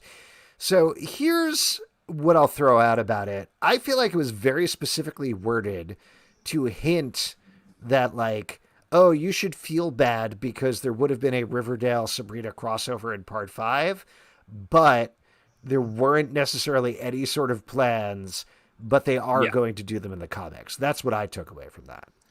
Yeah, I think so. Thing? Yeah, I agree. And I saw some speculation like, oh, maybe there'll be a holiday special episode where we get to see that. And I feel like they're not going to want to, especially now that Sabrina's on its way out, they're not going to want to sort of throw that whole thing into Riverdale at this point.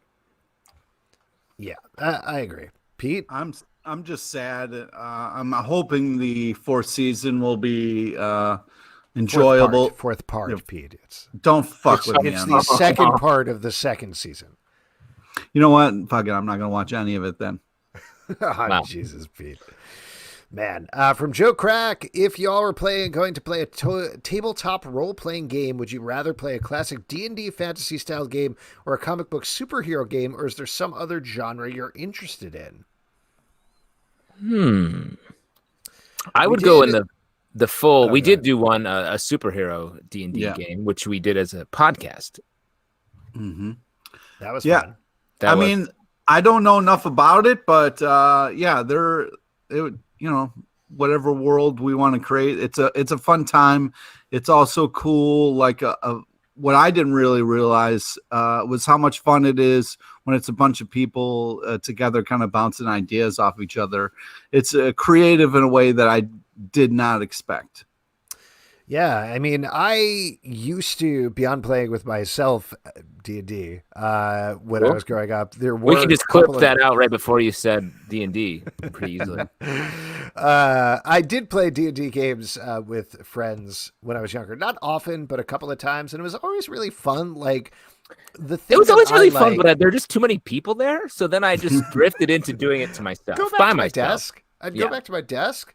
As long as like it doesn't get too complicated. My worry with role play games is there are so many rules, so many things to understand, so much nuance that just being able to casually sit down and have fun feels like it's a big lift.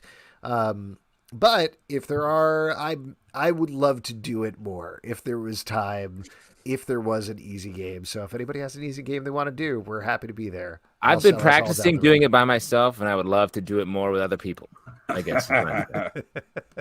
I would like to play classic D&D. That's what I want, the pure stuff as a starting point. You're a purist. You just got to grind it up and snort it.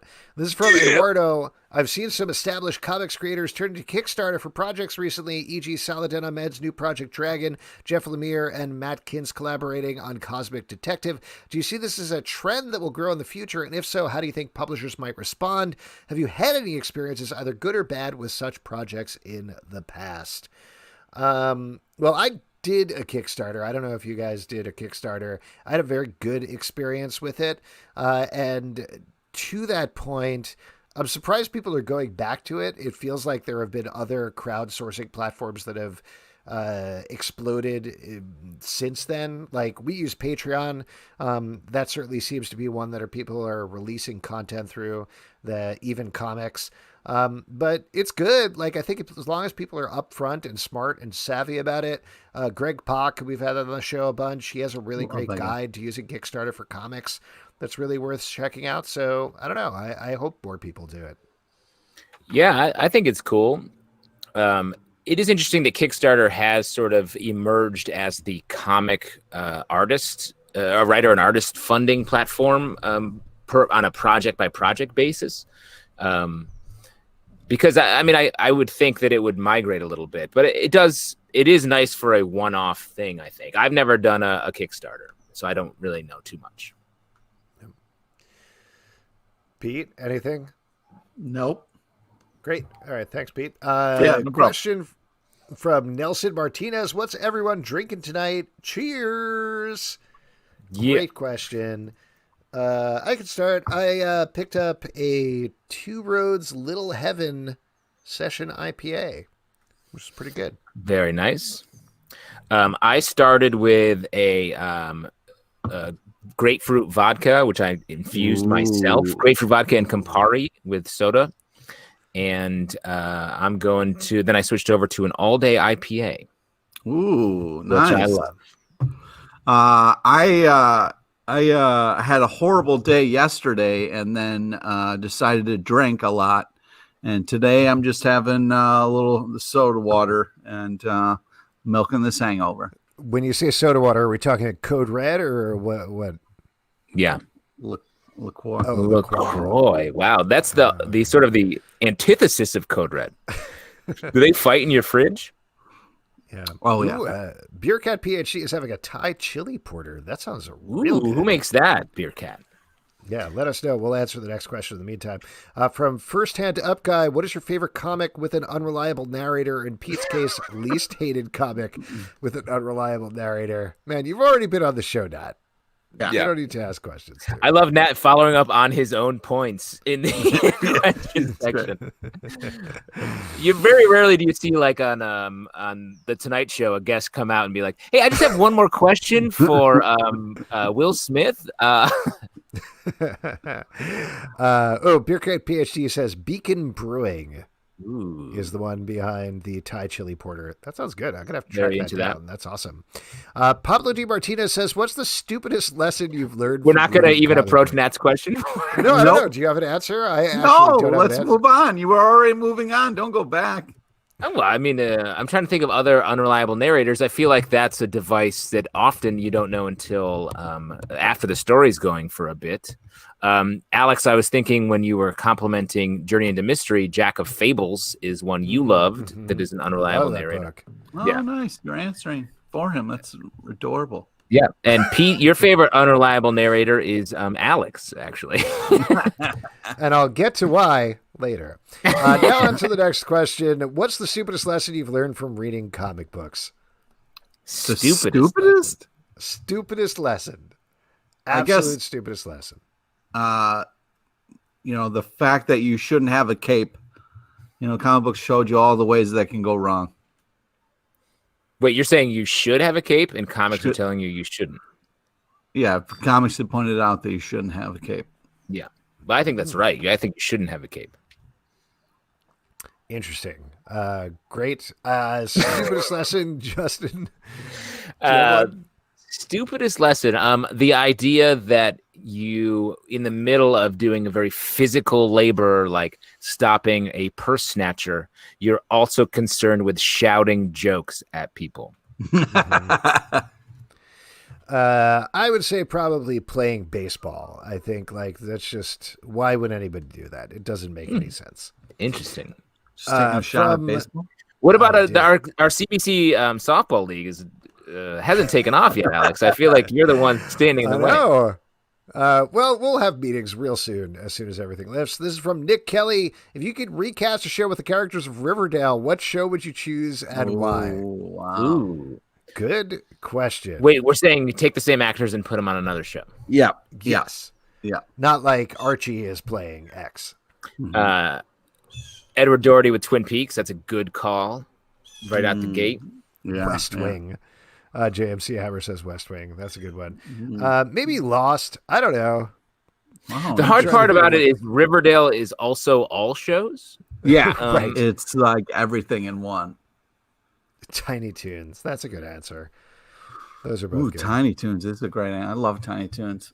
I don't know. I kind of would want to see them in a different thing, like, almost like change it up completely, and they do a morning show, where they, they just have to sit there with their coffees and talk about their days. Here's the thing about that is Mark Consuelos is married to Kelly Ripa and often co-hosts her show. He gets it. So you could see that. Like, you could literally see Hiram Lodge host a show. And he does it in character. I've watched it. Yeah? Yeah. Nice. Great question. Question here from Hollywood Homer. Favorite video game based on comics? The Batman Arkham series as a personal series. Yeah. Yeah, when that came out, especially, that was like the one. Yeah, that was huge. Do you know what there was an Ultimate Spider-Man game. I think it was for PS3 or PS2. I honestly don't remember which one I had. But that was Brian Bendis wrote that. So it was like very tied into actually who Ultimate Spider-Man was. I really liked the look a lot. I had a lot of fun playing that game. I'm sure it's not as good as the Spider-Man PS4 game, but I enjoyed it quite a bit. Yeah. I'm trying to think of other great. I guess I also haven't played the Spider-Man, the PS Spider-Man game, so I know those are good. The X-Men arcade cabinet from First Hand Up Guy is one that I will say I played the shit out of. In the arcade. I put a lot of quarters into that thing. A lot of quarters. Another one was the Teenage Mutant Ninja Turtles. Turtles in Time, I want to say, for Super Nintendo or 64 maybe. Played a lot of that.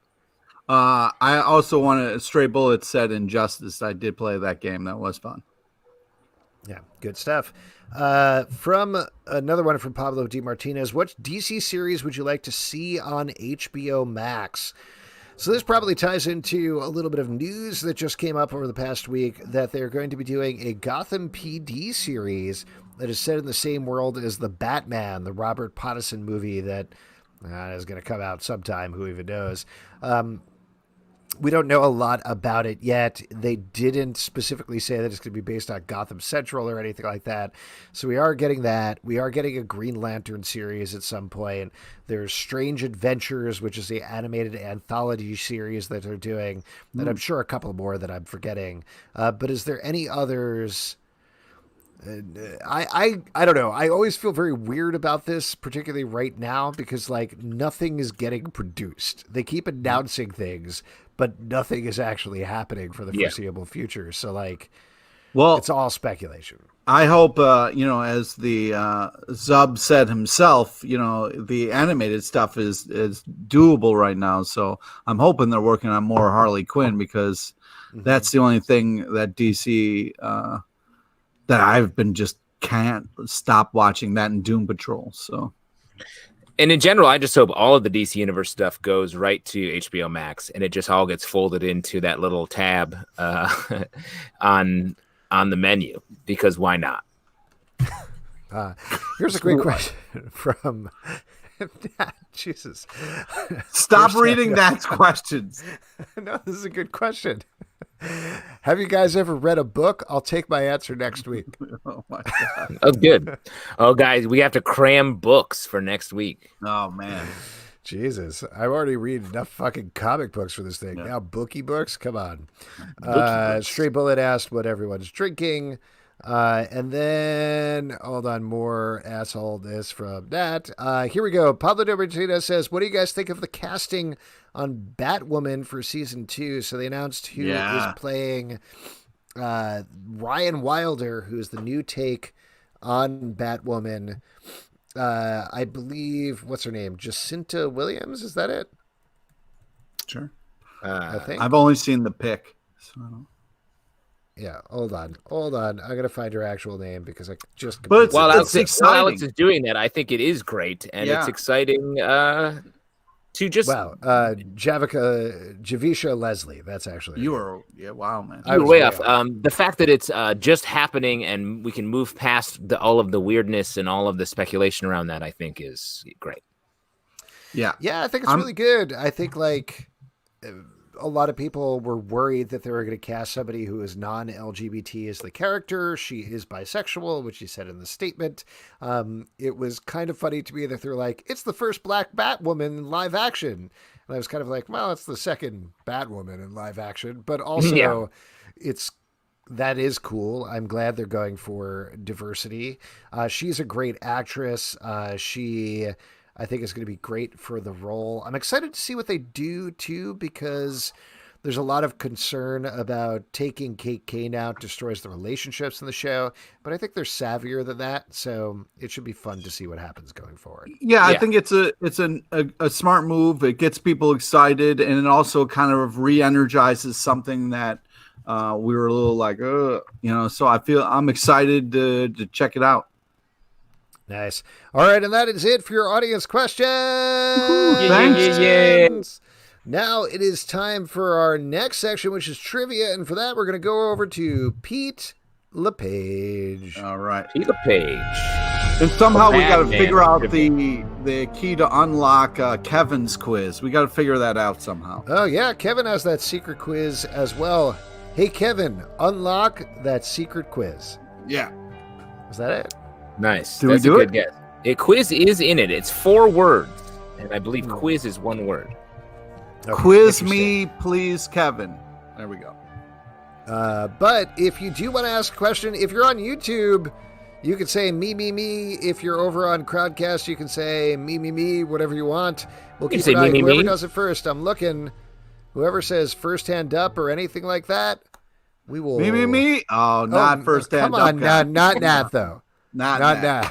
You guys both got so excited. You got so excited just to see it, and then you saw who did it. Yeah. Ooh, Kevin says that did not unlock the quiz. Yeah. Do we have anybody for the quiz? Anybody over on YouTube either? Just say, CT Kook says me, me, me. All right. CT Kook, this is going to be a delay. This is not your fault, CT Kook. Don't even worry about it. But Pete is going to take it away with some trivia. Here we go. All right. Now, Pete, do you want to leave again and just have me guess the answers? Yeah. What was nice is you were like, oh, Pete doesn't label what the right answer is. It's because I just know what the right answer is. Yeah, because you wrote it. That's not a brag. But I do the research, and that's why. But it was fun to hear you struggle with it, especially because Alex was supposed to be helping you, and he wasn't. No, he was doing something else. Things to do. Yeah. So ask a question. Fun. Ask a question for CT Kook, and I'll keep an eye on the answers over here. Oh, okay. I thought you were inviting them in. Oh, I apologize. I was waiting. No. He's on YouTube. Okay. All right. So today's trivia is on topical comic news as well as Twitter. Yes, I just won $100. Wow, really? Because it's also Twitter, not just topical comic news. So I just lost $1,000. Oh, sorry, buddy. All right, here we go. Question number 1. DC announced a one-shot comic tie-in with the same name as a movie that is coming out. What is the title of both? Is it A, Green Lantern, Better Than the Last One We Hope, B, Wonder Woman 1984, or is it C, Whoopi Goldberg? So it's either A or it's B. Gotta be A. Yes. Well, we'll see what happens. We'll see. CT Kook hasn't answered yet. Just drop that answer in the comments over on YouTube. God, I like this because it adds some tension to it. It's like nobody knows what the right answer could possibly be in this situation. Yeah. Whoopi Goldberg, or the other ones that you said. The first one that was nonsense. Goldberg. Yeah, it could be Whoopi Goldberg, or it could be just the nonsense answer. Why don't we just assume that it's B and then move forward? I'll read the next question. Oh, he says B. There we go. Okay, great. There it is. I actually don't know. All right. Question number 2. Says B. Boom announced a second Mighty Morphin Power Rangers book simply called what? Is it A, MMPR? Is it B, Power Rangers? Or is it C, Mandy Patinkin? So it's either A, and you would be incorrect, or it's B, Power Rangers. Mandy Patinkin, what a great Green Ranger he would be. Oh man, probably the best of all of them. Just the Really? sing, Better the than, raw what's his singing name? ability. Jason David Frank? Is that the guy? Wow. Who are you talking to right now? I don't know. The Green Ranger. On Power You're talking Rangers, to that the guy. Green Ranger? You're talking Yeah, to I'm the Green talking Ranger to him personally. All right, so we'll go with question 3. We'll assume they said the correct answer, which is B, Power Rangers. All right, here we go. Oh, B. There we go. Nice. Great. Pete, you can't move on. As a quiz master, you can't move on until they answer. That's Okay. just Yeah, like Alex Trebek does the same thing. Yeah, he's like, I'm assuming you're going to write down something cool. Let's move on to the $1,000 in potpourri. When asked on Twitter what team up would he want, and the he is James Gunn, he replied with what? Is it A, Guardians of the Galaxy and Powerpuff Girls team up, B, the Suicide Squad and Scooby-Doo team up, or is it C, Ed Helms and Raven Simone? So it's either A, or you could say B and be completely correct and win $25 and a gift card to Midtown Comics. Nice. Wait, so they were all B this time? Maybe they were. So that movie would be called Suicide Do? All right. Well, not quite there yet. CT Kook. Almost going to say B. Does anyone want to? In the meantime, does anyone want to guess what his other quiz is? What Robin Williams movie is he hinting at? I'll give you a hint. It's an animated movie. That's So Raven. Oh, Father's Day, directed by Ivan Reitman. Nope. Ooh, CT Kook says B. There we yes, go. All right. Nice. And nice. CT the Kook, answer Oh, go ahead, Pete. is Everyone's Hero. Everyone's Hero is the name of the movie. Ah, there we go. So, Pete, All have right, you slipped into actual made-up movies at this point? Nope. Still real ones. CT Kook, shoot us an email at comicbookclublive@gmail.com, and we will get you set up with a $25 gift certificate to Midtown Comics so you can enjoy some comics in the comfort of your home. Now, before we wrap up here, tomorrow is New Comic Book Day, as we all know, except for DC Comics, which are already out. That's fine, though. But what are you looking forward to that's coming out? What are you excited about? Ooh. I'm excited for a Once and Future number 9. Every single issue has been so phenomenal. The grandmother is such a badass in that book. It's just so great. Nice. It is a great book. I'm looking forward to Strange Adventures number 3, the Tom King book, which it's interesting. I feel like this book is a little harder to define than Mr. Miracle was. And so I like that he's slow playing a little bit more, and I'm excited to see where we land. Nice. I'm looking forward to the Old Guard Force Multiplied. Number 5 is coming out tomorrow from Image Comics. I don't know if you guys checked out the Old Guard, the movie on Netflix last weekend. Great. So good. So excited to see how that all wraps up. We're going to review of all of these on our Stack podcast, which is in the Comic Book Club feed and its own Stack feed tomorrow, Wednesday at 9 a.m. Plus many more reviews. Many money.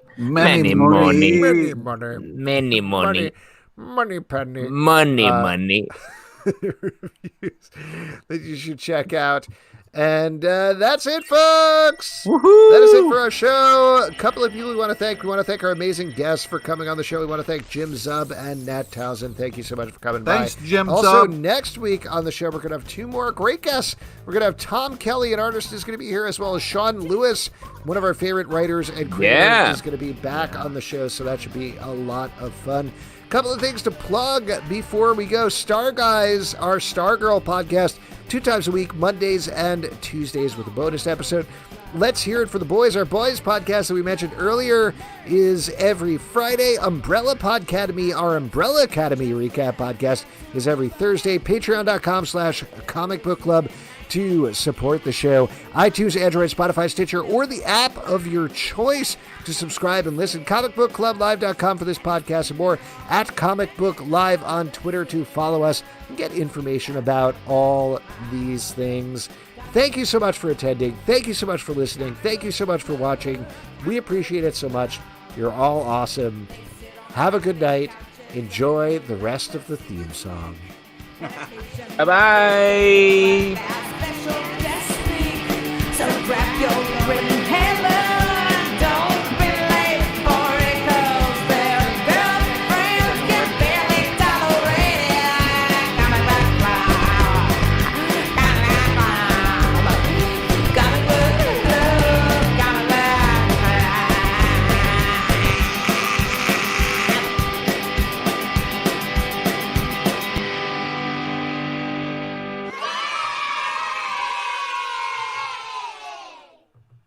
Nice sunset. Good night, everybody. Gorgeous sunset. Wow.